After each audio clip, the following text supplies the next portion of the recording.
Welcome to the Next Level Leadership Drip, where we aim to fill your leadership cup one episode at a time. Well, welcome to Season 1 of Leadership Drip. My name is Pastor Ashley, and I'm joined by my co-host, Pastor Charles. And hey, guys, we're now streaming on all platforms, Apple, Spotify, YouTube. I'm so excited to be in your ear right now, wherever you're listening. And I'm really excited to kick off this season. Pastor Charles, what would you hope leaders walk away with this season? Yeah, streaming on platforms. How cool is that, Pastor Ashley? That's pretty amazing. Yeah, honestly, I desire that leaders would fall in love with the journey of leadership this year. I really do. And my hope also is that they would fall in love with the journey of leadership because they've gotten better at the journey of leadership this year. So I'm really excited about that. And that's really what we feel leadership is, right? It is a journey, and it is a journey of journeys in so many different ways.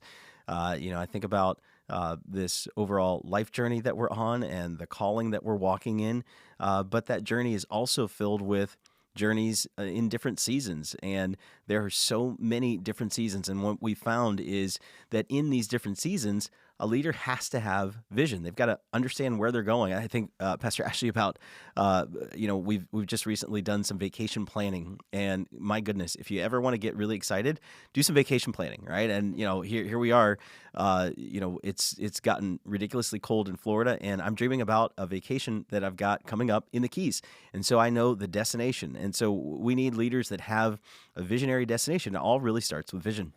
And I love that we're starting this way, because I think a new year has a natural, pause to it, where some of us kind of pause and reflect backwards, but others of us also like to reflect forward and dream forward. And I think somewhere along the line, we've probably all heard the fact that leadership really requires vision. In fact, Proverbs 29:18 talks about that without vision, people perish. That's right. But I'm sure there's also leaders that are tuning in right now, and it's like, but how do you get a vision? Like, I don't know, you keep talking about vision, and some people can cast a compelling vision. Like, I think about my husband. I say that he could galvanize a rock to dance. Yes. That rock could get up and dance and walk away and build its own wall because of the vision that he casts.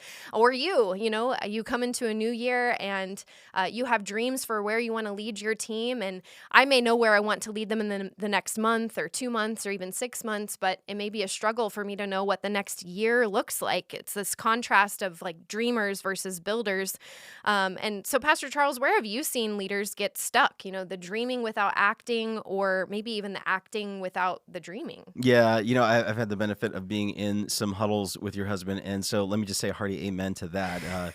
You may just want to join worship just to be around Pastor Dan's ability to cast vision, but I think it's just that. One thing, as I reflect even on what John Maxwell says about leadership, as you climb that leadership pyramid, so to speak, it can't just be position, it can't just be relationship, but eventually we have to get some things done. So if leadership is often about vision, then it can't just be about pure ambition.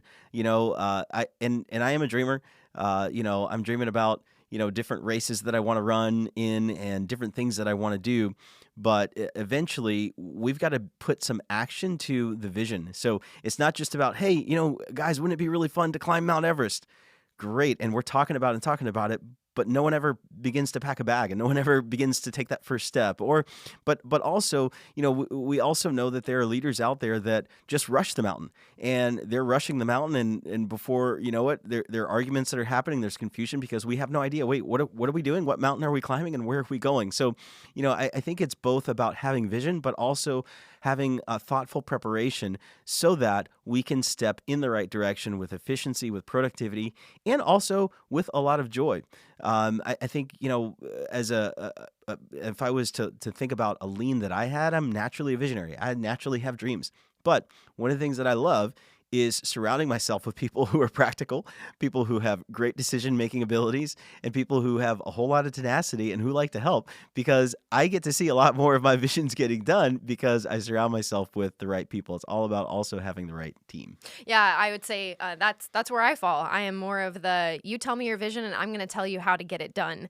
And so I would say, even as leaders begin to just dream and think through, what would the Lord have for me this year? What would the Lord have for the groups that I lead, or the teams that I lead, or even the business that I lead?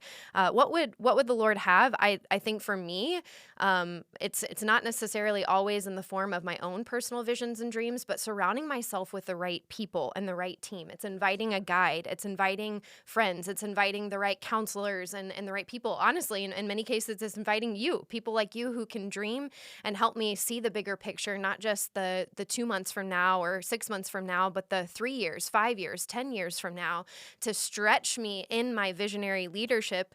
And we paralleled leadership to a journey. And I think about even taking a hike, and you mentioned Mount Everest. I never desire to climb Mount Everest. I'll Same. be honest. That is not in my I like being ambitions. flat in Florida.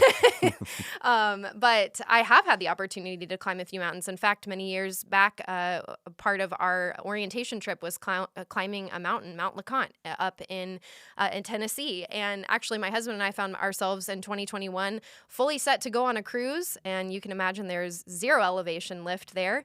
But we were hot off the trails of COVID. And unfortunately, I still had a cough, didn't have much of a voice, so I was denied boarding. And Oh so no. we were left with that very exciting vision of what I thought our vacation would look like. And we pivoted really quickly to drive up to Tennessee.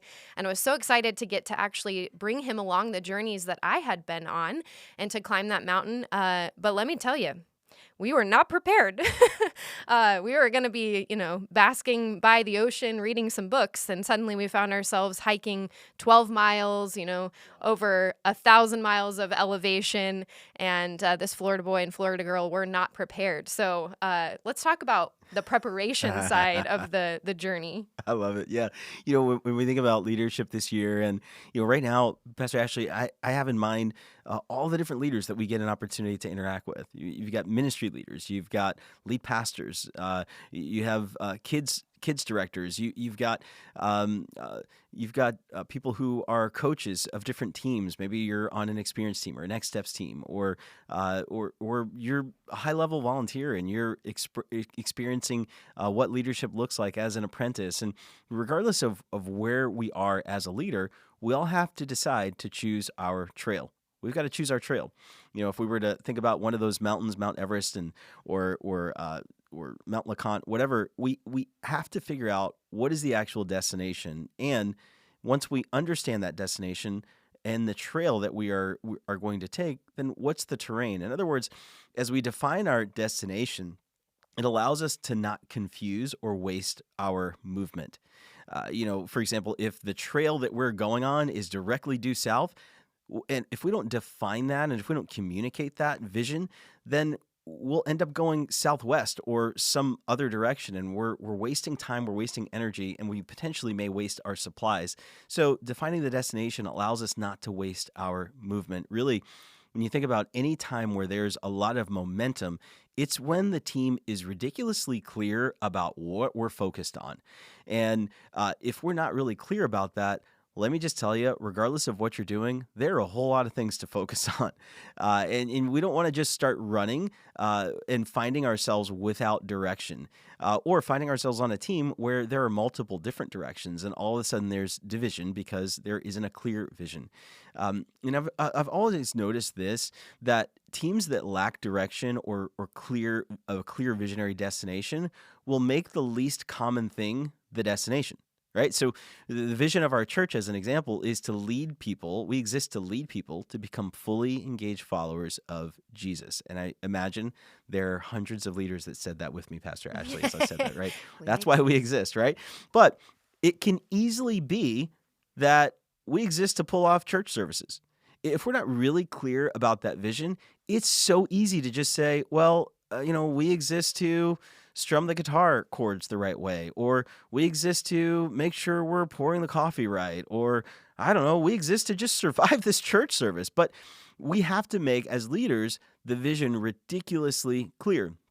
So what I also know is that in the midst of a big vision like that as a church, that is also filled with multiple micro visions. So there's the vision for kids ministry. And, we exist to partner with parents as they lead their children to become fully engaged followers of Jesus. That's a vision. But then even within that, in the Babies and Ones team, there may be a specific vision for this season that is needed. And so we have to choose our trail. What is the trail? What is the vision? And we can really do that in a number of different ways. I mean, and Pastor Ashley, play along here with me, but for me, as I think about vision, maybe for a freedom group, this might be the season or the trail that we're choosing where, hey, we want to see these 10 men find freedom, find their identity in Christ, and find a place to serve in this house. Like, that's my vision for this season as a freedom group leader. Maybe, going back to that Babies and Ones team member, team leader, we've got 6 people on the team. We need 12. So this is the time to grow this team, right? This is the season to grow this team. Or maybe it's about keeping our team together and building trust. Maybe that's the mountain or the trail we're climbing. Or maybe, this is the season where we need to increase the engagement of our team. That is what we're focusing on. That's the trail. We've got 22 people on the team, but only 8 show up to serve. We need to increase engagement. Being ridiculously clear about the vision or destination makes the journey really focused, and that's what we need. Yeah, well, I think back even to, as we embarked on Mount LeConte, the good news is I had actually hiked that trail before. So though it was hard and we were gravely underprepared, I had guides that went before me. I knew what the terrain looked like. I knew what challenges would lie ahead. I knew what victories would lie ahead. But more than anything, I knew the view that awaited at the top of the mountain. And so when I came against those challenges, when I came against some of the uneven terrain, it was a lot easier for me to kind of dig down deep and have the grit and continue to move forward because of that. But there also was a personal preparation that was required. Not only do we have to know the trail that we're choosing, because there are many ways to get up the top of the mountain, but we also have to personally be prepared. We had to pack our bags. I remember packing, a couple peanut butter and jellies and a couple of granola bars and fruit and, lots and lots and lots of water. In fact, we just listened to Pastor Sarah talking about the importance of water stops this past Sunday, and how we need to actually slow down and make sure that we are slowing. We're not empty. We're just thirsty. And so there is a personal preparation that's required. This is basically in us. We can have an incredible vision and we can know where we're headed. We can know the right terrain, the right trail. But we need to make sure that our bags are personally packed. So what in my heart may need to shift. Maybe I'm lacking confidence. I actually have all of the skills and tools necessary. I just need to step into it.